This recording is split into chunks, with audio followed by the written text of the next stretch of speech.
अमृत है हरिनाम जगत में, इसे छोड़ विष पीना क्या, हरिनाम नहीं तो जीना क्या।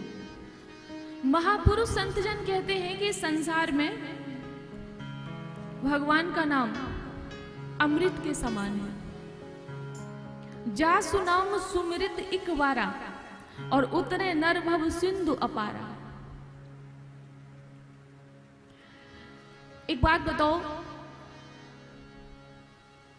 जब सेतु बंधन हुआ, रावण को मारने के लिए प्लान बनाया राम जी ने, तो पुल राम जी ने बनाया, राम जी के नाम ने बनाया। बोलो,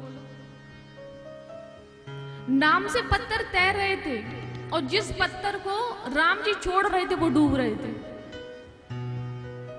समझ में आ रहा है? जिस पत्थर को राम जी छोड़ रहे वो डूब रहे और जिस पे राम का नाम लिखा वो तैर रहे। बात समझ में आई? जिसको राम जी छोड़ देंगे वो तो डूब ही जाएगा और जिसके पास राम का नाम है वो वब से पार हो जाएगा। इसका मतलब ये है, तो अमृत है हर नाम जगत में, इसे छोड़ विष पीना क्या, क्योंकि इस संसार में भगवान का नाम ही अमृत है, बाकी कुछ नहीं है। अच्युतानंत गोविंद नामोच्चारण भेष जात, नश्यन्ति सकला रोगा सत्यम सत्यम वदाम्यहम्। नश्यन्ति सकला वादा सत्यम सत्यम वदाम्यहम्। धन्वंतरी भगवान ये बात कह रहे हैं। जैसे कोई शरीर में रोग है तो औषधि तो खानी पड़ेगी, कोई जख्म है तो आपको दवाई तो लगानी पड़ेगी, लेकिन साथ में आपको भगवान का नाम भी लेना पड़ेगा। क्योंकि अगर भरोसा है तो सबसे बड़ी औषधि तो वही है। क्योंकि धन्वंतरी भगवान कहाँ से प्रकट हुए? समुद्र से। औषधियों का निर्माण हुआ, औषधियों की रचना हुई, अमृत कलश लेके प्रकट हुए थे और उनको धन्वंतरी भगवान कहा जाता है, अर्थात भगवान ही है। तो जिन्होंने औषधियों की रचना की उन्होंने भी अपने अंतिम श्लोक में लिख दिया कि अच्युतानंत गोविंद नामोच्चारण भेषजात, नश्यन्ति सकला रोगा नश्यन्ति सकलावादा सत्यम सत्यम वदाम्यहम्। ये हम सत्य कहते हैं। सभी रोगों की दवा, सभी बाधाओं की दवा अगर कुछ है तो कृष्ण भगवान का नाम है। एक शब्द में कह दिया। और ऐसे ही व्यास भगवान से पूछा किसी ने कि आपने 18 पुराण लिखे, तो 18 पुराणों का सार क्या है? सार रूप में आप क्या कहोगे? सार क्या है बताओ? जैसे दूध का सार क्या है? मक्खन। तो ऐसे ही पुराणों का सार क्या है? अगर आप पूछो मुझसे कि आप कह रहे हो कि भगवान के नाम लो, तो नाम का सार क्या है? कृष्ण प्रेम।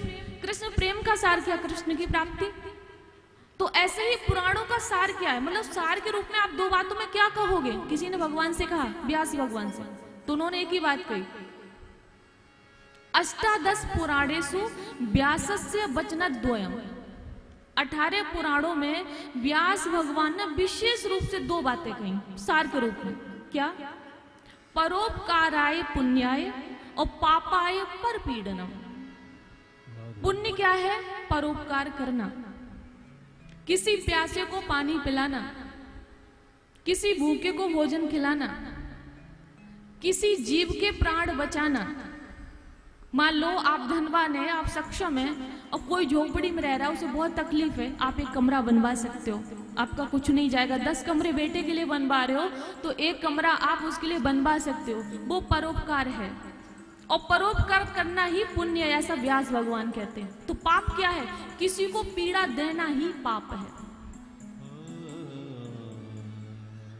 पीड़ा देने का अर्थ ये तो नहीं है कि आप किसी का गला काट दो, उसी को पीड़ा कहते हैं। केवल ये अर्थ नहीं है। पीड़ा उससे भी कहते हैं कि आपने वाणी से उसे कुछ कटु वचन बोल दिया और उसकी आंखों से आंसू आ गए, तो आप पाप की श्रेणी में आ गए। महाभारत को पढ़िएगा, गरुड़ पुराण को पढ़िएगा, पग पग पे हमसे कहीं ना कहीं भूल होती है, तो अनजाने में तो होती है भाई, सबसे होती है।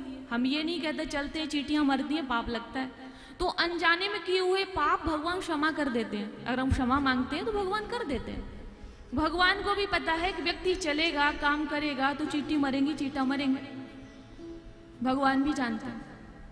तो इसीलिए जब हम भोजन बनाए माताएं घर में, तो गऊ ग्रास निकालें, स्वान के लिए भी एक रोटी निकालें। अगर चिड़िया है, कौवा आदि है, अगर ये उपलब्ध हैं, मिल सकते हैं, तो आप इनको भी एक रोटी खिला दें। तो इससे क्या होता है कि जो छोटे मोटे जो पाप हमसे हो रहे हैं वो धुल जाते हैं, इनसे ये होता है। और बड़े पाप करने की जरूरत ही क्या है बाबा, ये बता दो मुझे। हम जैसे राम जी कहते हैं, बाबा तुलसी कह रहे श्री रामचरितमानस में, धर्म न दूसर सत्य समाना, आगम निगम पुराण बखाना। सत्य से बड़ा कोई धर्म नहीं है। सत्य बोलना पुण्य है, असत्य बोलना पाप है। सांच बराबर तप नहीं, और झूठ बोलना पाप। और जाके हृदय सांच ताकि हृदय आप, ये तो हम बचपन से सुनते आ रहे हैं, आ रहे कि नहीं आ रहे हैं? लेकिन सत्य इतना सरल है, लेकिन कोई पालन नहीं कर रहा है। झूठ बोलने का तो भूत सवार है लोगों पे, और उनको लगता है कि हम ऐसे मस्ती में मजाक में कर रहे हैं, देखो हमने उसको बेवकूफ बना दिया। लेकिन सच पूछा जाए तो आपने अपने आप को पाप में डाल दिया, सच पूछा जाए तो।